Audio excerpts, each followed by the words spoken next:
Hello, my spiritual lovers out there. I am grateful for your presence and honored by your presence. For my presence speaks for itself. So, on this journaling I am making today, I know. There's a lot going on. There's so much going on. Yeah.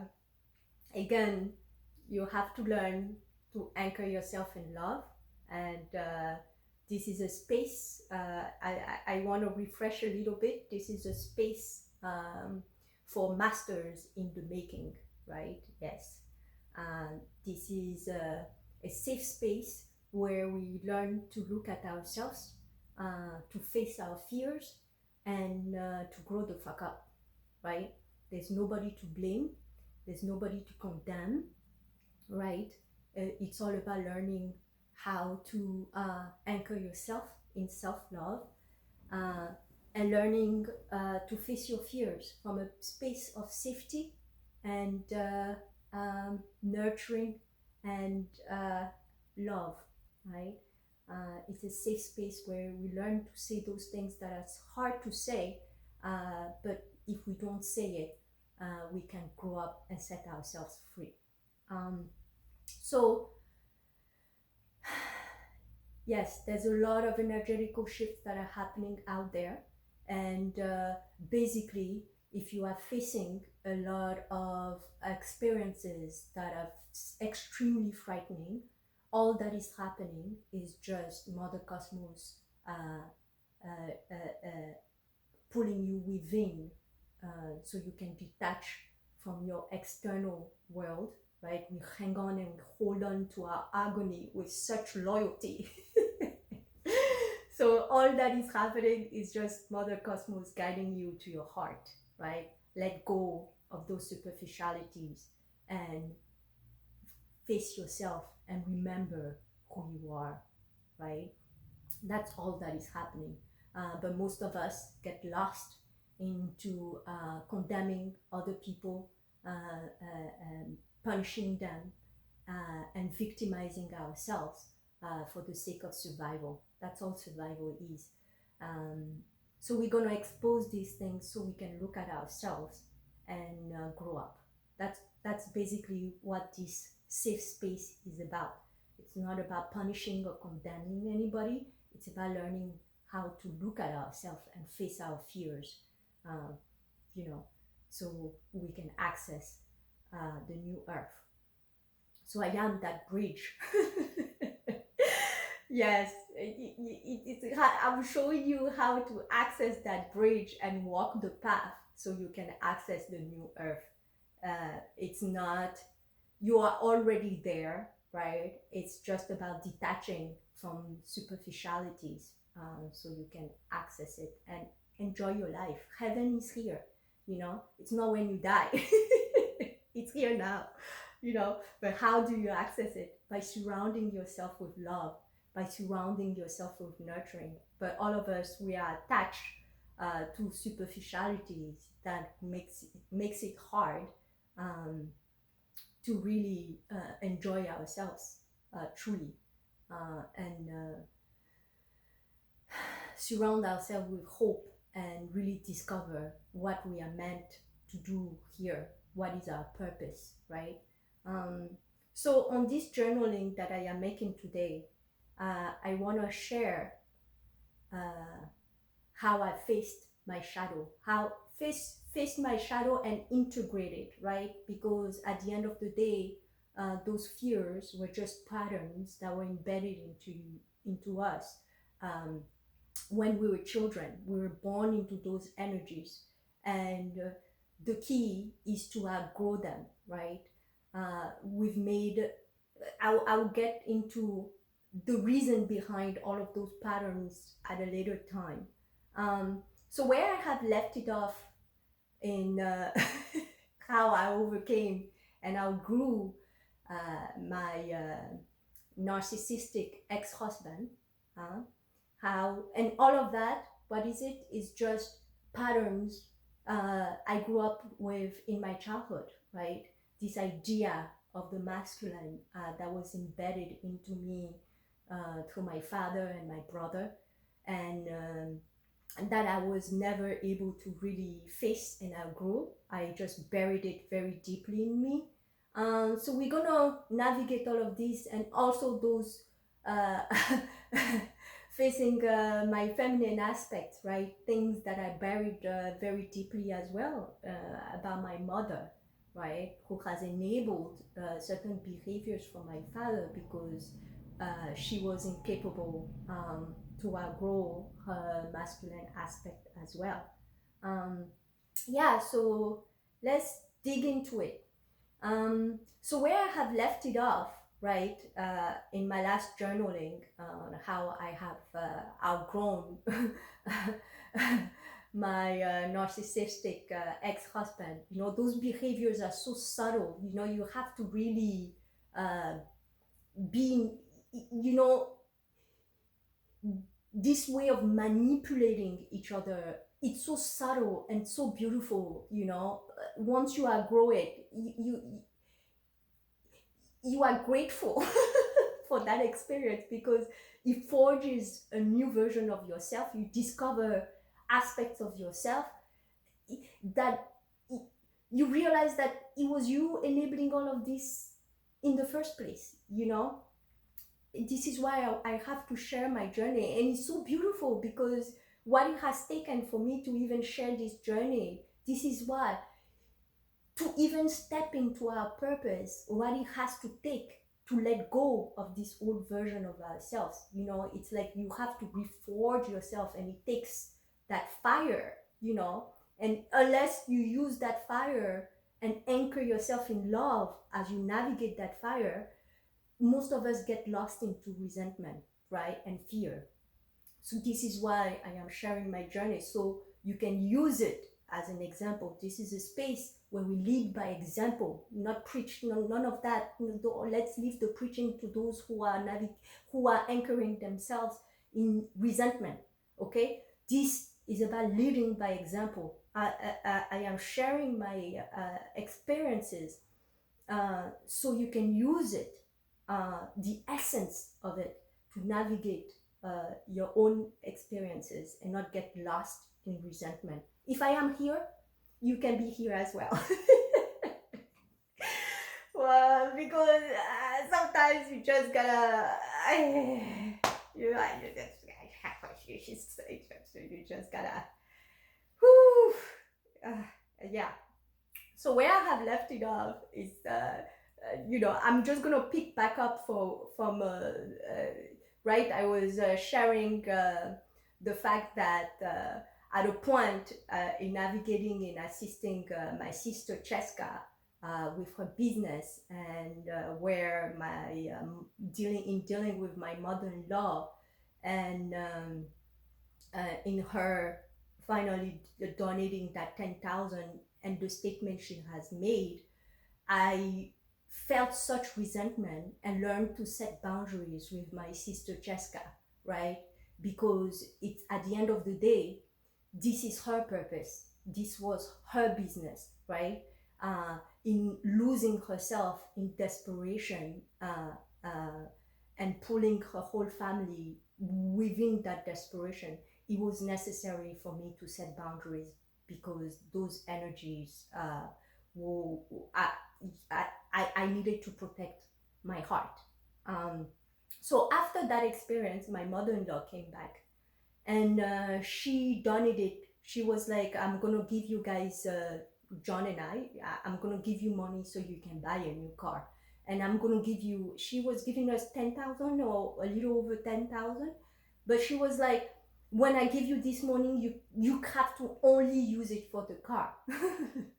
You can use it for anything else. And I was like, where is this coming from? Because John has this tendency of begging his mom for scraps, right? For little things. And I would get upset, right? Because I would tell him, we can afford these little things. Why do we need to beg your mom? So when his mom came back, Sandy came back and was saying these things, I looked at her and I told her, keep the money. And she was like, what? I was like, yeah, obviously you need it more than we do. Keep it. I do not accept any gift that comes with condition and control. And she was so shocked. We did not take the money because, and this is what John will always say: you are so proud, you are so, you always act like you have nothing to lose. And I'll be like, we have 3 cars. He has a car for racing. I have a car that I use to drive and to school. He has a car that he drives to work. Why do we need another car? Who has been talking to your mom begging for money for her to come in and present it to us this way?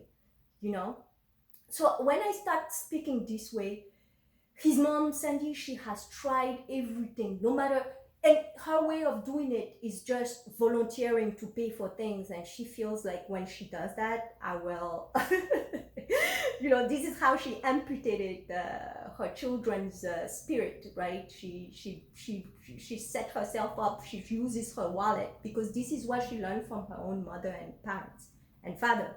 This is how they amputated her spirit, and for the sake of survival, she did what her parents asked her to do and kept herself small to this point, and now is setting up the same patterns with her own children. But with me, no matter what she pays for, because for me, this is Mother Cosmos. It's not, this is what I'm saying. It's not about doing everything on your own, right? It's about collaborating and staying open to receive, right? Um, so for me, when I don't have to worry about how things are gonna get paid and how things are gonna work out. Yes, I am very structured, and I approach things logically, but at a point I have to let go, and I don't force things too much, right? So when Anne was born, I communication is very important to me. It's the most important. So from birth with Anne, I learned sign language. I interacted with her through sign language. So from very early on, she knew how to communicate certain things to me. Like if she's hungry, she would tell me she wants milk. If she's full, and love, I love you.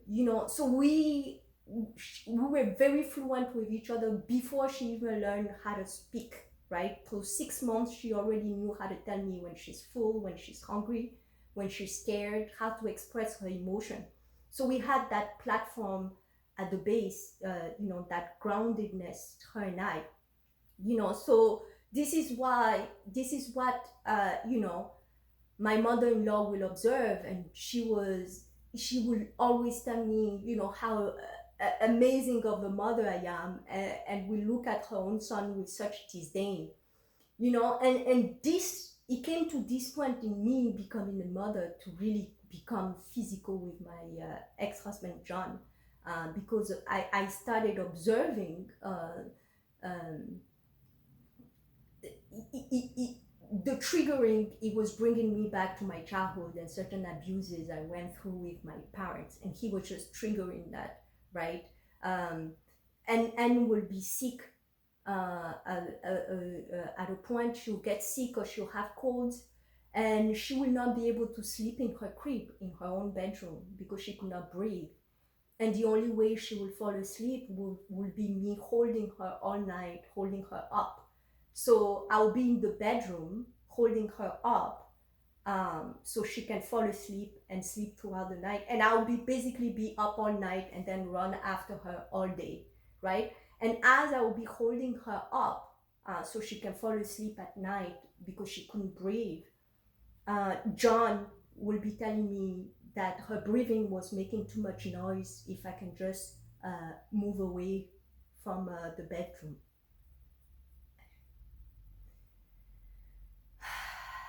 Yeah, I could not even shout because in those moments I cannot even shout because it's like how he'll be like, yeah, I have to go to work. I'm like, but we have a guest bedroom. Can't you go in the guest bedroom? I am comfortable. I'm holding her. I am tired. And all you doing, you see that your daughter is sick, that she cannot breathe. Instead of helping me, you are just there complaining and telling me that your daughter's breathing is annoying you and that I should move out of the bedroom. What type of behavior is that? you know so it's like those little things kept adding up, and I have shared also other uh, experiences that led us to really become physical. At a point, the rage that was coming up, I could not hold it in anymore. It's like something needed to happen, right? So basically, so in 2019, right before COVID, we got into this fight, and throughout our whole marriage, what he will do is like at a point I'll be cooking meals and I'll be like, John, can you help me open this can? And he will open it and he will tell me, you see, a man. This is a man. you know, show me what a man is. He knew how to trigger me. He will do those things, and I'll just smile. I'll look at him and smile. I said nothing throughout our whole marriage. He would every time I asked him to open something up for me, he would open it and be like, "Yeah, a man. This is a man," Uh, and I'll look at him and I'll smile, and I'll be like, "What he needs to see is that as a woman, all I had to do is ask." Yeah. All I had to do is ask, and it gets open. He missed that. So every time he would say, "You see a man, you cannot do anything without me," I'll just smile. And because a woman, right? All we have to do is just ask, and we receive. You see, but it takes really. At that time, I could not really see. We were just triggering each other. It's yeah. So it really helped me discover being married to John has really forged who I am, and yes, one of the things that happened, I have shared how I became the condo president in one of the buildings that we were living in at a point, right? I used to constantly complain because I get put in position of leadership, but what I miss to explain is that when I get put in those positions, it helped me observe human nature and our environment, which was very frightening, right? Because I got to really observe people and see what's out there, right? And what sometimes my environment showed me was so disheartening. So when John would tell me that, you know, he will self-harm himself so I don't leave the marriage, I had nothing. I stayed out of exhaustion because there was really no hope out there for me either, right?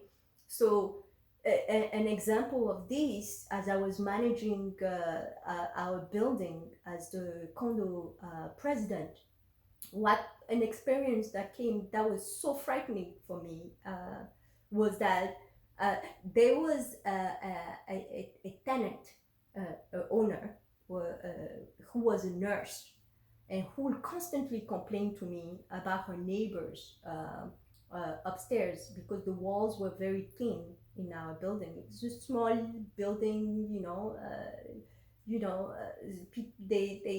the builders cut some corners so you can kind of hear anything that happens next door upstairs. So one of the experiences was that lady was a nurse, so she worked very late into the night. Sometimes she worked double shifts and she'll come home, and apparently the neighbors upstairs will be making a lot of noise.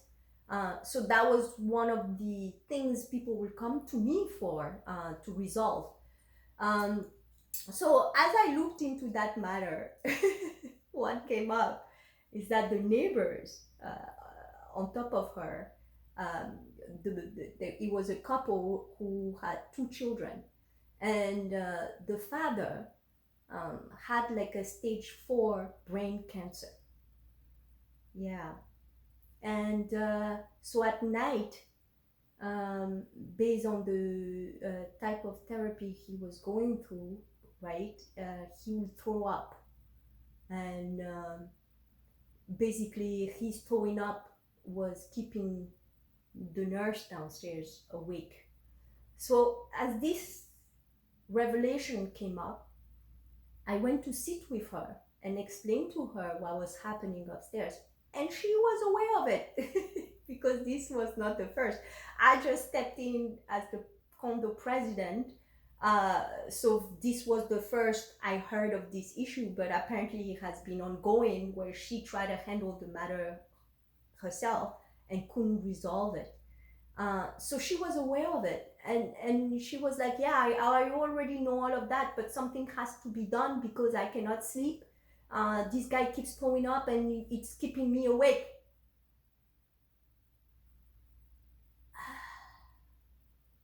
So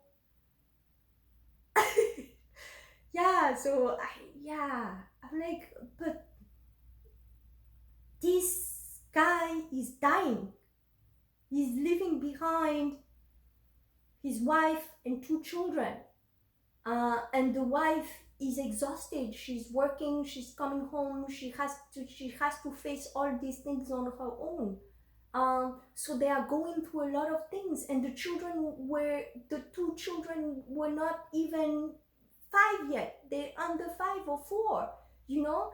So I'm like, what do you want me to do?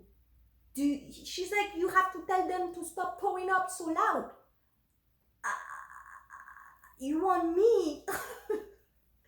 So basically, I will set up dinners so we can all sit together and eat and try to see each other's perspective, right? Yeah. So these are the type of experiences I will have when I'm pushed into leadership position, right? And it was so that I would get so disheartened by things I will observe about the outside world. I was really destabilized by human nature, you know, things we will do and then we'll put on mask when we step outside to appear nice and talk about God and talk about being a good person. What does it mean to be a good person? What is it to be a bad person? You know, these are the things I want to share. So when I get faced with things like that, I did not really push hard to get, I just stayed in my golden cage, like I call it. Yeah, so it was not, there was no hope out there for me. I had already given up on love. Because even navigating a relationship with men, nobody came close to anything I felt with Derek. Nobody. It's I put this into a perspective. I'll get into it. I'm not gonna. I'm gonna focus on the process, right? And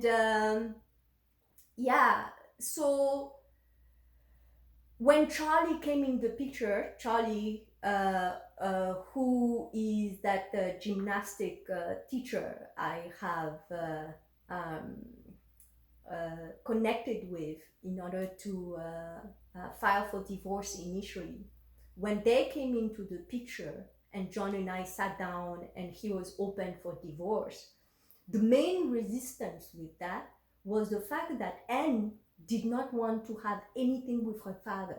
she did not want to go to her dad at all. Like sometimes she would cry when I would just have to step out and leave her alone or go take a shower. She really wanted nothing to do with her dad. So that was the main resistance. Although John was open and I was excited and I saw that opening, and I could have, it had nothing to do with Charlie, right? It was just an opening. But I was faced with the fact that if I do file for the divorce at that juncture, uh, I wanted and to have a relationship with her father, right? That was very important for me because as I shared what I grew up with my dad, that was very destabilizing for me. So it was very important for me that Anne doesn't feel and go through the same traumas I've been through. I wanted to heal that aspect of myself, right? Um, so that is at the juncture at which the ayahuasca happened, right? Because I became hopeless. I didn't know what to do from that space on, how to move forward, because I was getting so destabilized by my world. So in 2019, first, wait, I have to see where I left things up with Cheska and her business, right? So, as Sandy, my mother in law, gave her that donation of $10,000, and I set boundaries with her, what happens is that I think a year or a couple of years after that, she reached out again, and she's been presenting this front, and I've been watching how she was navigating certain things, you know, by through desperation and doing certain things with certain men. um she reached out to me crying. So basically she was saying that she has nothing else to do, the business has failed, she could not pay herself anymore. Not that she, you know, she was facing the reality that um, it was time to let go of the business. So she was telling me that she has not eaten in a few days. She had nothing to eat. Her hair was turning white. She was stressed out beyond imagination. And she said that the business has failed. She did not know what else to do. So she was reaching out to me, crying. Not knowing how to proceed. You know, she was starving. She didn't know who else to reach out to, you know, because Kali, um, you know, also, you know, was not there for her. You set her own boundaries, right? Um, yeah, so when she reached out to me at that juncture, I set her up. I told her it's okay, just take a break, let it go. It's all a lesson, you know, it's an experience, it's showing you something about yourself. You just, that's how you have to take it. Don't get lost in it, in shame, you know, because she's been hiding all of these things from me, holding on and presenting this front. Like, okay. You know, you have to let people go through their own experience. I don't judge, I don't force anybody, because I am going through figuring my own shit out. You know, as you can see, I was navigating a lot myself. So basically, I set her up. I paid 6 months of her rent, um, and I gave her extra money so she can pay for utilities and eat. So I'm like, take a couple of months, stay home, relax, recharge, then go back out there, find a job, find work, and reset yourself up, you know, restabilize yourself. Who knows, you know, with this, all these lessons that you have learned, you might come back even stronger. You know, it's all about detaching and giving yourself a little bit of love, you know. And even prior to that, as she was navigating the business, what happened is that at a point her visa, because she was on a student visa, and then while she was going to school in Canada, right? But she never finished school. I'll get into those things later, right? So as we were incorporating the business, what she did is use Cali, because Cali has her citizenship and everything. So she was using Cali's paperwork to set the business up. And I told her, no, you know, you have to do these things on your own, because if you invite other people's energy in it, especially Kali's, with everything Kali was saying behind her back, I said you have to learn to set yourself up, because if you are attaching yourself to people who do not believe in you, you are setting yourself up to fail. And she would tell me, but I cannot afford, it's a long process to become a citizen, you know, it takes years. And I told her, just do it now, put it on my credit card, which she did. And then by the time she reached the point where she reached out to me and let go of the business, she was already a citizen, you see. Yeah. So she was able to find jobs, to apply for work, and she came back, you know, she found a job and she was navigating all of this. And as she went into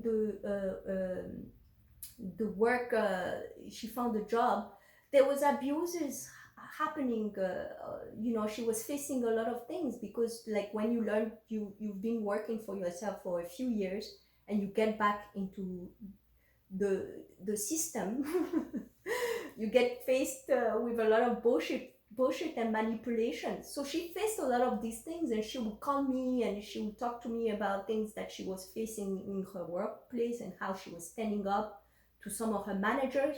And in talking together, you know, she stood up to these people, and you know, she really, you know, set herself up, you know, for support and respect. But at the time she crashed, and she applied for some time off, and went through a lot of guilt. You know, she felt a lot of guilt in taking time off from work while getting paid, because the Canadian system, you know, there's a lot of structures that enable you to have um, to take advantage of these things. And I will help her. I will transmute those energies for her. I will tell her she's not doing anything wrong, because her boyfriend will shame her about those things. And I'll tell her, you are not doing anything wrong. It is your right. If you feel like the system has been draining you and you want to take some time off and rest and recharge in your own way, there's nothing wrong with that. You know, so these are all the things I navigated with Cheska, to the point, you know, where